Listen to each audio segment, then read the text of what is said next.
ఇవన్నీ కూడా దానికి సంబంధించిన మిషనరీ ఇక్కడ లిక్కర్ తయారవుతుంది.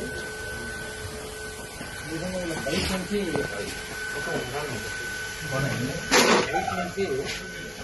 స్పిరిట్ క్యాన్లలో స్పిరిట్ వస్తుంది. ఇది స్పిరిట్ క్యాన్. ఇది ఒక్కొక్క క్యాన్ లో 35 లీటర్లు ఇలా ప్యాక్ చేస్తున్నాడు. ఒక అట్టపెట్టెలో ప్యాక్ చేస్తున్నాడు. ఇక్కడికి వచ్చిన తర్వాత దీన్ని స్పిరిట్ ను తీసుకొని